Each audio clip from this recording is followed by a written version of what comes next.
로마서 5장에서는 예수 그리스도의 죽음에 대해서 세 가지의 내용으로 설명하고 있습니다.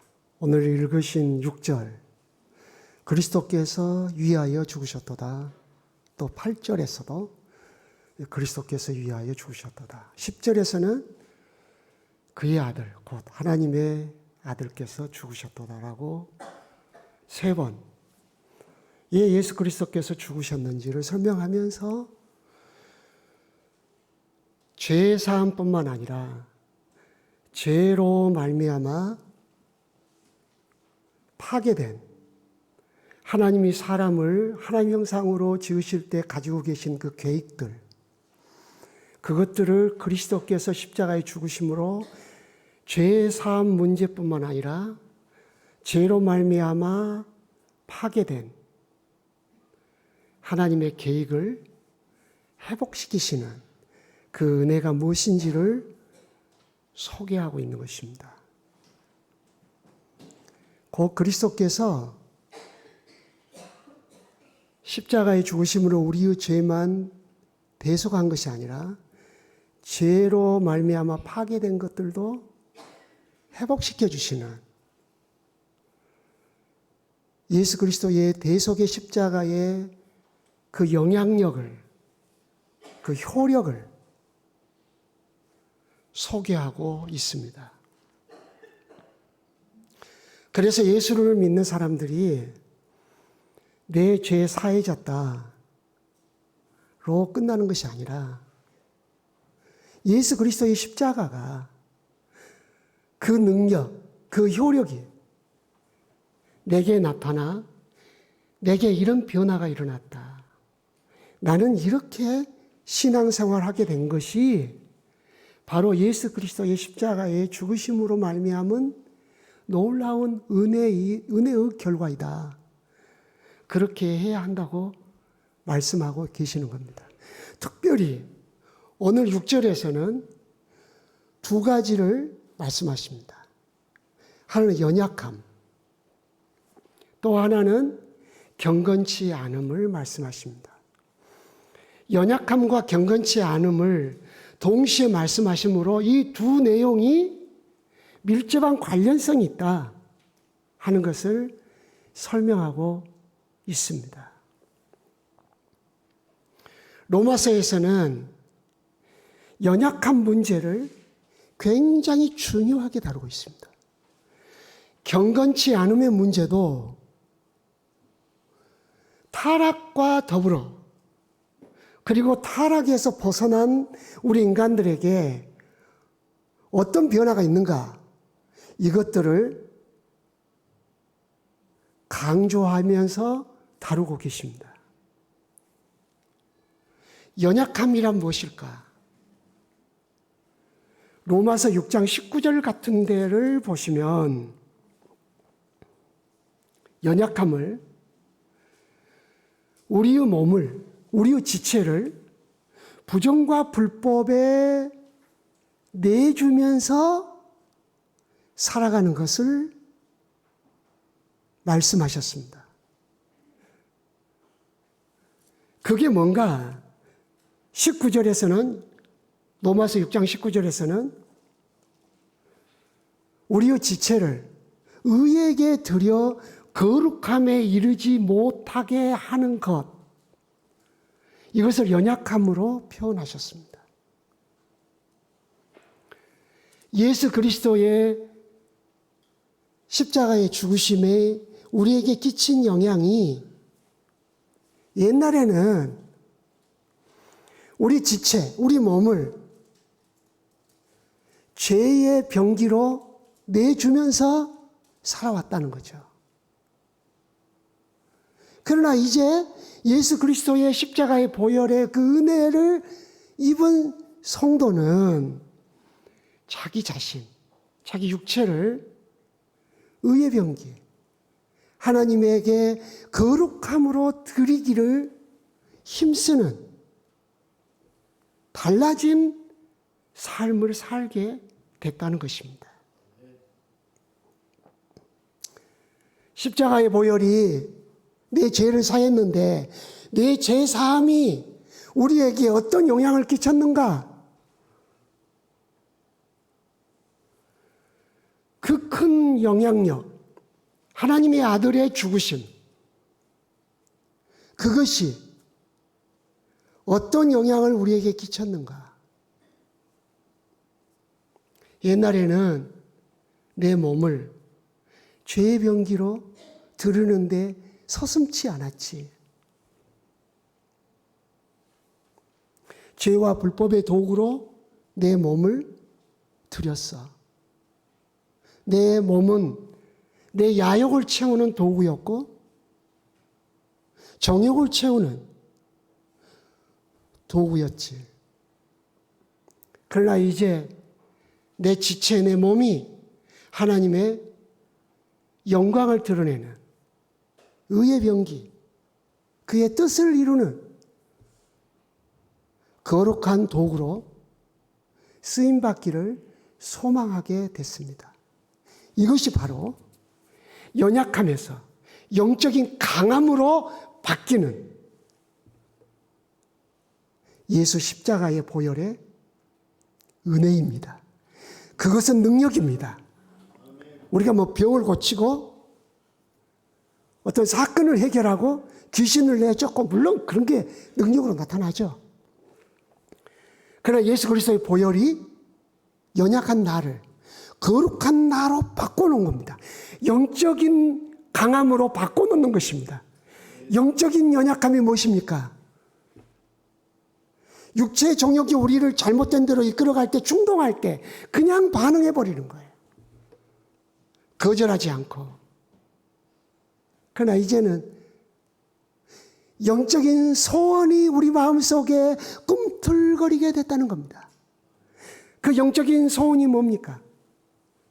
내 몸이 의의 병기로 거룩한 지체로 하나님의 영광과 그 뜻을 위하여 쓰임받기를 소원하는 영적인 강함으로 바뀐 겁니다.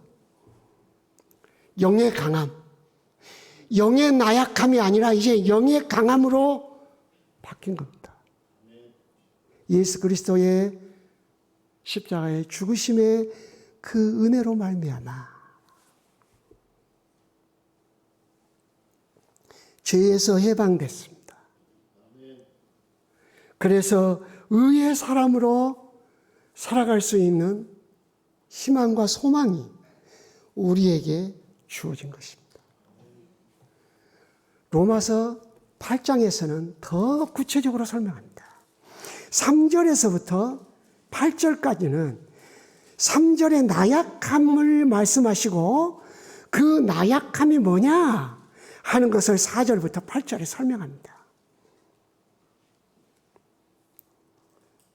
6절에 보면은 육신의 생각을 하면서 살아왔습니다. 5절에 보면 육신의 일을 행하였습니다. 그 결과 8절에 보시면 하나님의 기쁨이 될 수 없었습니다.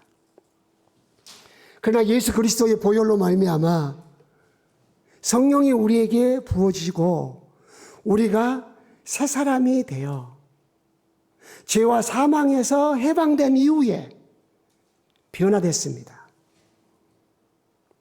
우리가 영이 강한 사람이 된 것입니다.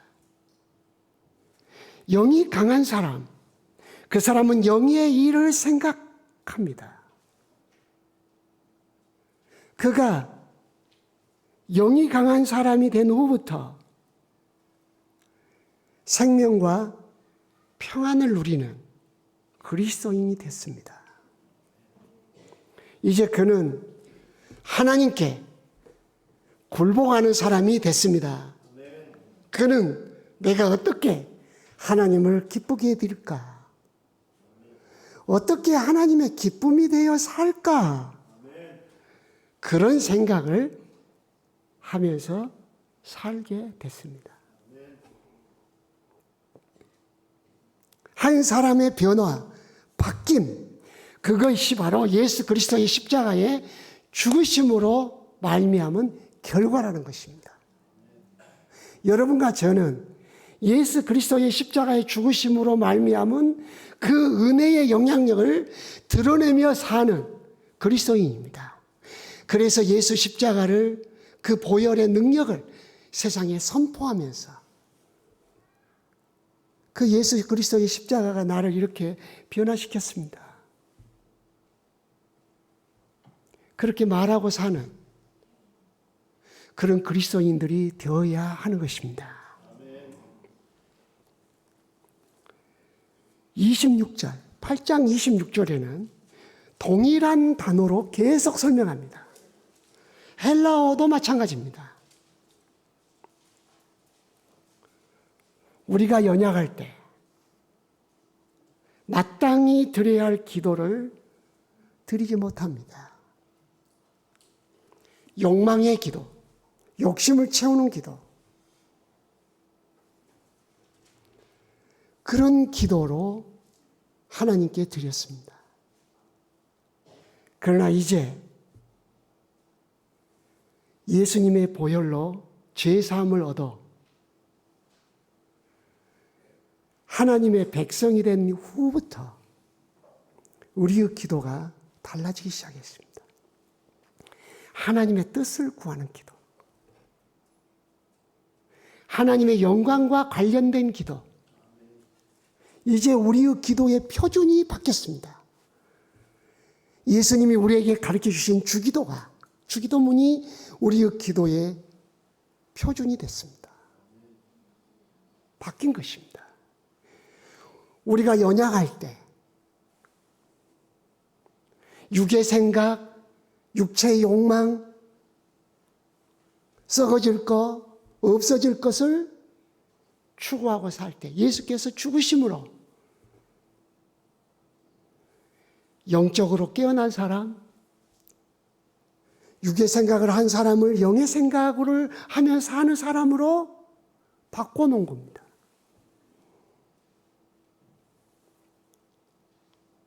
육을 어떻게 채우고 어떻게 기쁘게 할까라고 생각하면서 살았던 그 사람이 이제 내가 어떻게 하나님의 기쁨이 되어 살까? 인생 철학과 가치관이 바뀌게 된 것입니다.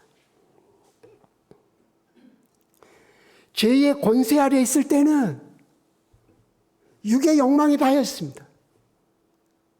육체의 기쁨이 전부였습니다. 예수께서 십자가에 죽으심으로 죄의 권세를 파괴했습니다. 소멸케 했습니다. 승리하셨습니다. 그러므로 예수를 믿는 사람들도 그 안에서 승리하게 된 것입니다. 그 결과 그 사람에게 변화가 일어난 것입니다. 우리 그리스도인들의 변화는 결코 우리 자체에서 나온 게 아닙니다. 예수 그리스도의 십자가의 보혈의 은혜로 말미암은 것입니다. 내 자체에서 나오는 그 모든 신앙생활은 능력이 없습니다. 하나님이 기뻐하지 않습니다.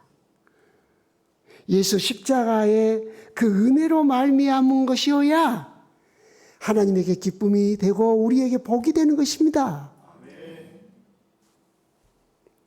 우리의 변화가 어디서부터 온 거냐? 예수 그리스도의 십자가에서 온 것이어야 합니다. 기도가 달라진 겁니다. 기도는 하나님 앞에 나아가는 것입니다. 하나님의 얼굴을 배우는 것입니다. 하나님 앞에서 그의 소원이 바뀐 겁니다. 주님의 기쁨이 되고 싶어요. 주님의 뜻을 이루는 생애를 살고 싶어요. 바뀐 것입니다. 그렇게 살아갈 때마다 우리 안에 기쁨이 충만해집니다. 이렇게 성경은 우리 연약함을 설명하고 있습니다. 14장 1절 2절에도 우리의 연약함을 설명합니다. 예수 그리스도를 믿음으로 말미암아 분명히 구원을 받았음에도 불구하고 우리는 나를 지키는 것을 특별한 의미로, 음식을 먹고 안 먹는 것을 특별한 의미로 구원과 관련시켜 이해하려고 하는 연약함에 있을 수 있습니다. 그러나 우리는 구원에 있어서 날과 관계없습니다. 음식을 먹고 안 먹고와 관계없습니다. 우리가 주일을 귀히 여기는 이유는 하나님께 예배하기 위해서입니다. 그래서 로마서 14장 3절 이하부터 믿음이 건강한 그리스도인들에게 음식과 날의 의미는 주를 위한 것, 주를 기쁘시게 하는 것에 있다고 설명을 합니다. 이제 영이 건강한 그리스도인, 음식을 먹을 때도 주를 기쁘시게 하기 위해서, 나를 지킬 때도 주님의 기쁨을 위해서 한다는 것입니다. 그렇습니다. 예수 십자가의 죽으심이 우리에게 어떤 영향을 끼치게 됐는가, 어떤 변화를 가져오게 됐는가를 6절에서 설명하되, 그 첫 번째로 연약한 우리가 영이 강한 사람이 됐다는 것입니다. 그래서 우리는 늘 기도해야 합니다. 예수 그리스도의 십자가의 보혈이, 그 효과가 내게 온전히 영향을 끼치도록 성령께서 은혜를 베풀어 달라고 간구해야 합니다. 그래서 영이 강한 사람, 영이 건강한 사람, 영의 생각을 함으로 생명과 평안을 누리고 사는 사람, 하나님에게 기쁨이 되는 사람, 하나님 앞에 나가 기도할 때마다 하나님의 기쁨을 구하고 하나님의 뜻을 이루어가는 사람이 되기를 간구하는 사람이 되도록, 그런 것마저도 다 예수 그리스도의 십자가의 죽으심으로 말미암아 하나님이 우리에게 베푸신 은혜의 영향력들입니다. 주여, 더 풍성하게 십자가에 죽으신 예수 그리스도의 은혜의 영향력이 내 안에 역사하사 내 신앙생활을 통해서, 내 삶을 통해서 열매로, 꽃으로 드러나게 하옵소서. 그렇게 기도하셨으면 좋겠습니다. 또 하나 주님이 말씀하셨습니다. 성령께서 말씀하셨습니다. 경건치 않는 우리를 위하여 죽으셨도다. 무익하다, 연약하다는 말은 무익하다라는 말이거든요. 희망이 없다. 이것은 하나님이 계획하신 하나님의 기대에 미치지 못하다. 우리가 어떤 상태에 있는지를 강하게 표현하신 겁니다. 경건도 그와 유사합니다. 경건치 않음이 어떤 것인지를 통해서 경건한 것이 무엇인지를 설명하십니다. 로마서 1장 18절부터 보시면 경건치 않음이 무엇인지 설명하십니다. 여러분들 로마서 4장 5절을 기억하시죠? 경건치 않는 우리를 의롭다고 해주셨다. 예수 그리스도의 십자가에 죽고 다시 살으심이 경건치 않는 우리를 의롭다고, 하나님 앞에서 의롭다함을 얻게 하셨다는 거예요. 이게 예수 그리스도의 십자가에 죽고 다시 살으심의 구속사역의 능력이라는 겁니다. 경건치 않은 우리를 의롭다함을 얻게 해서 경건한 우리로 바꾸어 놓으시는 예수 그리스도의 구속사역이라는 겁니다. 우리는 예수 그리스도의 십자가에 죽고 다시 살으심을 통해서 죄사함 받고 의롭다함 받았다, 이렇게 생각하고 거기에 멈춰서 살아왔어요. 그러나 로마서는 그것이 뭔지 구체적으로 설명하고 계셔요. 경건치 않는 우리를 의롭다고 해 주셨으니 그 은혜로 말미암아 우리가 경건한 자로 살게 됐다는 겁니다.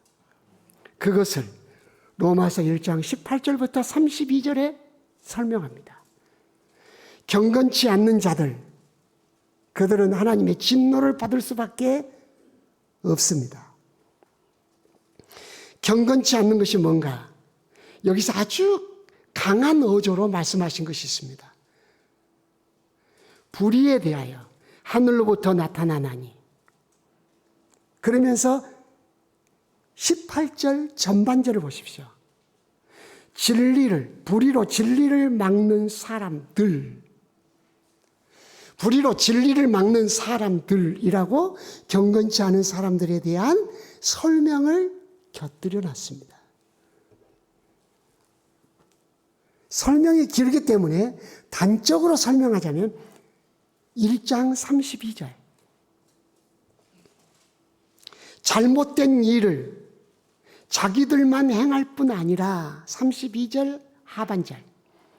그런 일을 행하는 자들을 옳다 하느니라. 자기도 잘못된 일을 당당하게 할 뿐만 아니라 잘못된 일을 하는 사람을 잘했다라고 칭찬해 주는 겁니다. 그 사람은 내 편이니까. 어떤 편? 불의로 진리를 막는 사람들의 그룹에 해당된 무리들입니다. 그들에게는 진리는 없습니다. 하나님을 대적하는 사람들의 편입니다. 그렇다면 경건치 않는 사람들은 어떻게 경건치 않음을 나타낼까요? 이것은 경건한 사람들은 어떻게 자기의 경건함을 표현할까요? 경건이라는 말이 무슨 의미죠? 하나님 앞에서 가지는 올바른 태도죠. 그게 경건이죠. 하나님 앞에서 갖고 있는 올바른 태도.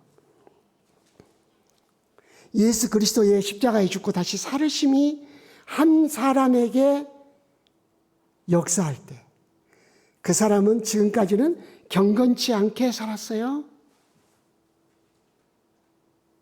자기만 그렇게 사는 것이 아니라 그렇게 사는 사람들도 잘 살고 있어. 걱정하지 마.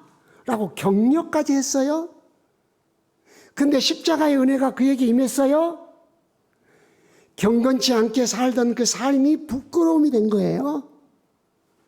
수치가 된 거예요. 이제 그는 경건한 삶으로 나아가기 시작했어요. 그게 뭘까요? 21절. 하나님을 영화롭게도 아니하며 감사치도 않는 것입니다. 오직 그는 자기를 영화롭게 하고 사람들이 자기에게 감사하게 만들고 자기를 칭찬하기를 원할 뿐입니다. 그는 하나님의 영광과 하나님께 감사해야 할 모든 것들을 가로막고 서서 자기 이름을 높이는 데 혈안이 되어 있습니다. 그리고 사람들이 자기를 칭송하기를 바라는 것입니다. 그러나 경건한 사람은 하나님께 영광, 공부를 해도 하나님의 영광을 위해서, 돈을 벌어도 하나님의 영광 때문에, 모든 삶의 가치의 목표, 하이라이트를 항상 하나님의 영광에다 두는 거예요. 하나님의 이름이 더럽혀진다면 나 다 포기하겠다. 새로운 삶이 시작된 거죠. 하나님에 대한 새로운 태도가 그 사람에게 나타나게 된 겁니다. 하나님께 감사하다. 공부 열심히 해서 좋은 점수 받아냈는데 똑똑하다, 영리하다, 열심히 했다 그러지 않고 하나님께 감사하다. 그 말부터 한단 말이죠. 자, 우리 하나님께 감사하자. 아들아, 딸아, 이리 와. 우리 하나님께 먼저 감사 기도하자. 너 용돈 이번 주에 하나님께 감사의 예물 드려야지.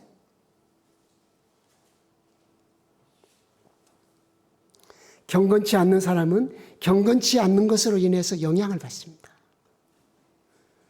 그래서 생각과 마음이 허망해지고 어두워집니다. 허망해진 것은 가치 없는 것, 쓸모없는 것, 없어질 것, 거기에 생각을 투자하는 걸 말합니다. 마음이 어두워지는 것은 어떤 길이 진리인지, 어떤 길이 생명의 길인지, 어떤 길이 참된 길인지, 어떤 길이 참으로 나에게 유익을 주는 길인지를 모릅니다. 그러므로 그 사람은 감각대로, 충동대로 행동합니다. 이것이 바로 경건치 않는 사람에게 나타나는 특징입니다. 경건한 사람은 하나님께 영광, 하나님께 감사. 그 사람에게 놀라운 은혜가 부어집니다. 그 사람의 생각은 가치 있는 일을 발견합니다. 의미 있는 일을 찾아냅니다. 그 사람의 마음은 어떻게 사는 것이 바른 길로 행하고 결국 생명의 길로 가는 것인지 압니다. 이렇게 우리를 경건하게 만드시기 위해서 예수께서 십자가에 죽고 다시 살으셨습니다. 단순히 우리는 제사함 받고 의롭다함 받는 것이 끝이 아닙니다. 우리가 천국 가는 그날까지 이 땅에서 사는 신앙생활의 모든 삶에 그 십자가의 죽으심과 다시 살으심의 그 효력이 우리 속에 성령으로 말미암아 우리의 믿음 안에서 역사하고 나타납니다.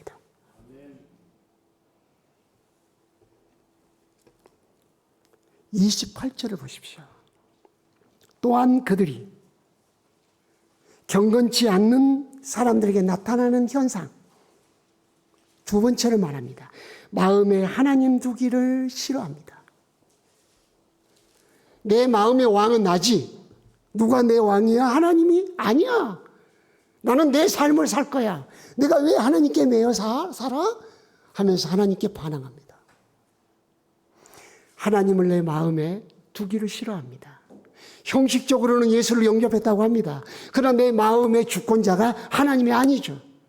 내 지, 정, 의를 누가 통치하고 있는가?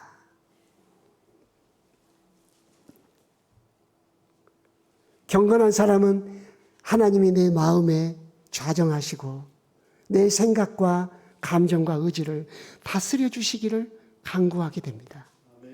그 결과 그 사람은 정말 아름다운 삶을 삽니다. 그러나 경건치 않는 사람들은 마음에 하나님을 왕으로 모시기를 거절합니다. 그러므로 그들의 마음이 상실됩니다. 상실된다. 그 말이 재밌는 말인데요. 개미가 더듬이가 없어져 버린 것과 같은 것입니다. 어떻게 어디로 가야 할지 모릅니다. 개미가 더듬이가 없으니까 제자리에서 빙빙빙 돕니다. 상실한 마음. 그러므로 옳은 행실이 어떤 거다는 걸 모릅니다. 그래서 거기로부터 온갖 가지 잘못된 것들이 파생됩니다. 불의, 추악, 탐욕, 악의, 시기, 살인, 분쟁, 사기, 악독이 가득한 수근수근. 우리는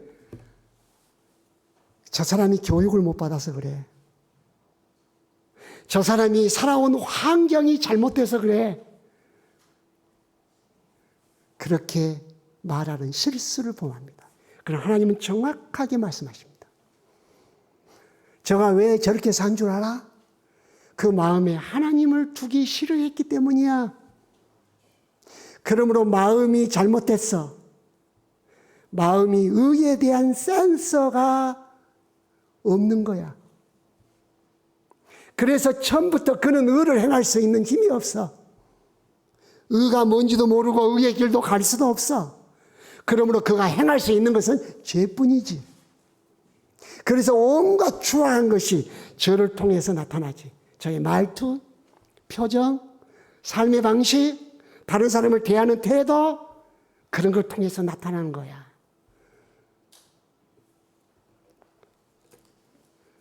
경건하다고 하는 것. 하나님에 대한 태도가 올바른 것입니다. 하나님을 영화롭게 하고 감사하는 것입니다. 그렇게 됐을 때 하나님이 우리 마음과 생각을 탁월하게 밝고 총명하고 지혜롭도록 은혜를 베풀어 주십니다. 교회 다니면 뭐가 나와? 교회 가면 하늘에서 돈이 떨어져? 사람들은 우리를 조롱합니다. 세상 사람들이 얻지 못하는 것, 우리가 하나님을 영화롭게 하고 감사할 때 받아 누리는 겁니다. 주님, 오늘 제가 주님을 찬송할 테니 성경에 약속한 대로 내 마음과 생각을 밝게 해주세요. 지혜를 주세요. 총명을 주세요. 명철함을 주세요. 그렇게 하셔야 됩니다. 주님, 제가 내 마음속에 하나님을 모셔드리고 그 하나님과 동행하고 하나님을 기뻐할 때 하나님께서 내 마음에 영적 의에 대한, 선에 대한 센서가 발달하게 해주세요. 의를 행할 의지가 강화되게 해주세요. 범사에 감사하고 기뻐할 수 있는 능력이 향상되게 해주세요.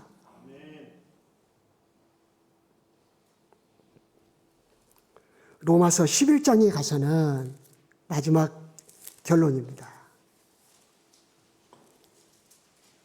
이스라엘 사람들과 혈통적 이스라엘, 유대인들, 이방인 그리스도인들에게 베푸실 하나님의 은혜를 설명하면서 우리가 연약할 때, 우리가 연약해서 하나님 앞에 순종하지 못했던 것, 그것을 하나님께서 돌이키셔서 하나님께 순종할 마음을 주신다고 약속하셨습니다. 하나님에 대한 순종은 어디서 오는가? 하나님의 긍휼에서 온다고 말씀하십니다. 하나님의 긍휼은 아들 예수를 십자가에 내어놓고 다시 사흘 만에 살리신 은혜입니다.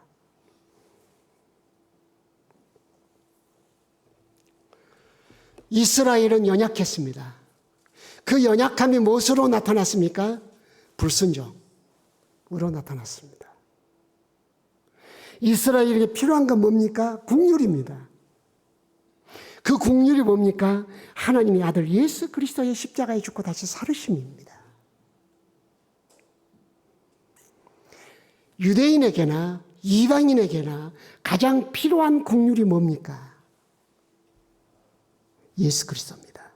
그 긍휼이 임할 때 나타나는 현상이 뭡니까? 하나님에 대해서 순종하고자 하는 마음을 갖는 것입니다. 이걸 거룩한 부담감이라고 합니다. 하나님께 순종하고 싶은데 죄에게 순종하는 경우가 많지 않아요. 그때 우리 영혼은 줄어들어가고 우리의 마음은 슬퍼지는 겁니다. 오늘 저는 로마서 5장에 나타난 예수 그리스도께서 십자가에 죽으심으로 죄사함 받은 사람들에게 나타내시고자 했던 효력을 소개했습니다. 그것이 예수 십자가를 믿는 우리 그리스도인들의 신앙생활에서 나타나야 할 은혜의 꽃, 은혜의 열매입니다. 연약함이 강함으로 바뀝니다. 영적인 연약함, 그 사람이 영적인 강함으로 바뀝니다. 육의 생각을 하면서 살았던 그 사람이 영의 생각을 하면서 살게 된 겁니다. 그 변화의 기점이 어디입니까? 로마서 8장 1절, 2절 소개하고 있지 않아요. 우리 주 예수 그리스도로 말미암아 생명의 성령의 법이 우리에게 적용될 때부터입니다. 우리는 경건치 않았던 사람들입니다. 하나님을 부인했던 사람들입니다. 하나님을 영화롭게 하기보다는 자기를 높이기를 좋아했던 사람들입니다. 매사에 하나님께 감사하기를 기뻐해야 할 우리가 하나님 앞에 불평하고 원망하며 살아왔던 사람들입니다. 그리고 사람들이 다 나에게 감사하기를 바랬습니다. 엄마 아빠한테 감사해라. 그게 전부였죠. 하나님께 감사해라. 하나님이 엄마 아빠를 통해서 너에게 은혜를 베푼 거다. 엄마 아빠 감사해요? 아니야, 먼저 하나님께 감사해야지. 하나님이 엄마 아빠를 통해서 너에게 일용할 양식을 공급하시지 않니? 하나님께 감사해라. 사람이 확 바뀌는 겁니다. 이 모든 변화가 예수 그리스도의 십자가의 죽으심의 효과인 것입니다. 한 주간 예수 그리스도의 십자가의 죽으심의 효력이 성령 안에서 믿는 저희들의 마음과 생각과 영혼에 그리고 삶을 통해서 나타나도록 하나님께 은혜를 구하며 삶으로써 십자가에 죽으신 예수님의 그 죽으심이 결코 헛되지 않는 그분께 영광을 돌리는 십자가의 그 효력을 드러내며 사는 저희가 되어지기를 원합니다. 기도하겠습니다.